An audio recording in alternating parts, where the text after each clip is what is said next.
The tour of Farminus ended not with ceremony, but with calculation. That alone said everything about the man at its center. Rimuru Tempest did not leave the city with relief or sentiment.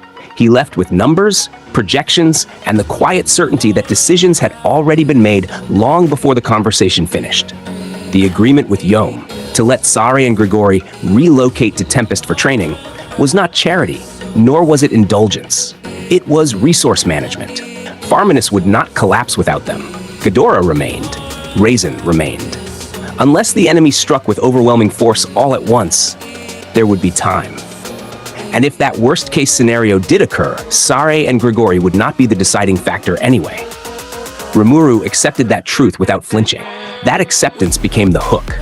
Because once the illusion of control is stripped away, what remains is preparation. Rather than exhaust himself imagining every possible disaster, Rimuru turned inward, focusing on what could be sharpened, refined, and repurposed. Talent was the currency that mattered now, and Tempest had become a crucible where potential was either realized or exposed. When Rimuru compared their fighting power, the results surprised even him. By raw magicule count alone, Saare stood at the top, followed by Raisin, then Grigori, then Grusith. Yom barely registered. Hakuro's brutal training and specialized equipment allowed Yom to scrape into A-rank territory, but his growth curve was shallow. Useful, dependable, but not transformative. Grusith, however, demanded respect. One of the Beastmaster's Warrior Alliance elites, empowered by gifts from Carillon, he had reached parity with Grigori, the former battle sage. But Grusith was bound by duty. A knight captain could not simply abandon his nation, and he had no desire to do so. He promised to visit Tempest once matters settled, and Rimuru believed him. That left Grigori and Saare. And in Grigori, Rimuru saw the first real test. Grigori was an iron wall given human form. His special skill, impervious, made him a walking bulwark. A halberd suited him, but he was just as dangerous barehanded, trained deeply in martial arts. He had lost decisively to Ranga, but the context mattered. Grigori had reached enlightened level, brushing close to Demon Lord Seed territory, with existence points hovering around 400,000. Stronger than expected, with proper training, perhaps even capable of another breakthrough. Saare was more complicated. Once the chief knight of the Master Rooks in Luminous, he had lost his position after defeat at Hinata's hands. A former battle sage, he had crossed blades with Diablo and lived, which alone spoke volumes. That encounter had sent him drifting toward Farminus, as if fate enjoyed placing him in front of enemies he could not defeat. Luck had never favored him. Ability, however, was not in question. As a saint, Saare's existence points exceeded 1 million. That revelation alone forced Rimuru to reassess. A serious labyrinth run could extract remarkable data from him. Raisin, by contrast, was deceptive. His magicule count barely exceeded Grigori's, yet his actual combat power eclipsed Saare's.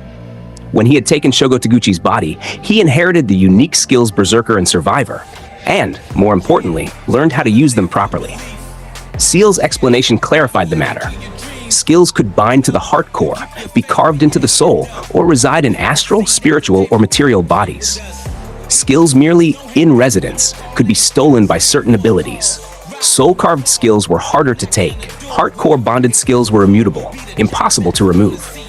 Copying, however, remained an option. That loophole explained Michael's excesses. Raisin had understood this. He had understood his skills better than their original owner ever had. That was why he defeated Saare despite possessing roughly half his magicules. Power was not capacity. Power was application. And yet, that advantage did not last.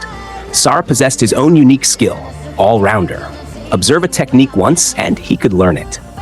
Raisin, fully aware of this, had taught Saare every technique and spell he knew. Magic itself was an art, knowledge given form, and while Saare was not innately gifted, he compensated with relentless curiosity. He never complained. He only asked for more. That was why he called Raisin Master. By the time Rimuru observed them, Saare had surpassed Raisin in both reputation and reality. And yet, Ghidorah still crushed him. The data did not lie. Ghidorah's existence points exceeded Saare's. His growth since reincarnation was staggering. His magical knowledge bordered on obscene. His skills were refined to an alarming degree. In pure combat instinct, Rimuru would not call him terrifying. But in strategy, deception, and opportunism, Ghidorah was lethal. If he ever stood on the enemy's side, he would need to be eliminated first. In battle capability alone, Ghidorah had surpassed Saare the Sage. All-rounder was terrifying, but not invincible. Overwhelming melee pressure rendered it nearly irrelevant. No arts, no magic, just relentless force. If magic was used, it had to be delivered as the killing blow, denying Saare the chance to copy it. That insight explained Saare's loss to Hinata. She never revealed her hand. She fought without excess, without flourish. Saare had nothing to steal. Against Ghidorah, the outcome was similar. An ultimate gift rendered Saare's unique skill inadequate. A unique could not contend with an ultimate. Rimuru could not help but reflect on the imbalance of power he wielded, how casually he distributed ultimate gifts, reshaping the battlefield before it even formed. Grimoire, Ghidorah's ultimate gift, shared lineage with Necronomicon. Its capabilities were vast: accelerated thought, universal detection, conceptual sharing, and access to knowledge through CL herself. It was a manifestation of intent refined into authority. The conclusion was inescapable. Ghidorah was stronger. Saare was talented, but not yet complete. With that understanding, Rimuru turned his attention outward to the Labyrinth. The Crusaders had been making regular runs. Apito's floor had halted them before Edalmon's evolution, but recent data provided clarity. Arnaud and Renard stood out. Their existence points nearing 500,000. Other squad leaders hovered around 300,000. They were now on par with Grigori. A mixed party could prove instructive. Saare, Rimuru decided, would train with Hakuro. His ability to absorb techniques made him ideal, not for secrets, but for fundamentals. Grigori would acclimate through the labyrinth itself. Benimaru received the orders with amused resignation. Throwing them straight at Hakuro might be confusing, Rimuru said. Benimaru laughed. We survived it. Perhaps, but guests required restraint. And then Rimuru asked the question that shifted everything. How are Carillon and Frey doing? The answer arrived before Benimaru spoke. Carillon's existence points exceeded 2.7 million. Frey's neared 2 million. Both had achieved divinity through awakening. Their power dwarfed earlier estimates.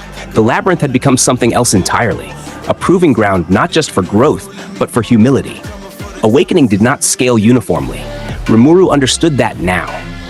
Improvement mattered more than multipliers.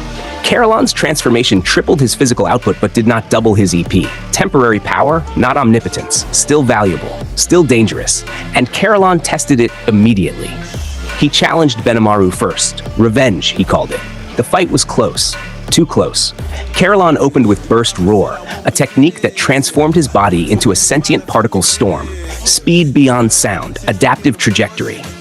Benimaru survived only because his instincts screamed danger, and his ultimate skill responded instantly. Without Shimmering Haze, he would have died in the opening exchange. Pride had nearly killed him. He admitted it openly. The lesson landed. Then Carillon entered the labyrinth. He tore through floors with terrifying momentum. Adelman and his team fell in moments. Burst Roar erased Venti first, then Adelman himself. Alberto was ignored entirely. A predator does not chase prey that cannot threaten it. Kumara challenged him next. She fought clean. No tail beasts, no tricks. Carillon met her with overwhelming force, and for a moment, she won the clash. His blade shattered. Victory seemed assured. It was an illusion. The fragments became weapons. Light obeyed his will. Kumara fell. Zegion ended it in an instant. Carillon did not even finish transforming. Frey's path was no less devastating. Her magic interference erased Adelmon's advantages entirely. Her talons disrupted magicules at the core. Her flight dictated the battlefield. She dismantled their formation methodically. Against Kumara, the battle lasted 3 days. Frey won, not through brute force, but through patience and deception. She conserved strength. Kumara misjudged her. That was the difference. Against Apito, Frey prevailed again. The labyrinth had done its work. By the time Rimuru left Saare and Grigori in Benimaru's care, the shape of the future was clearer. Tempest was no longer merely strong.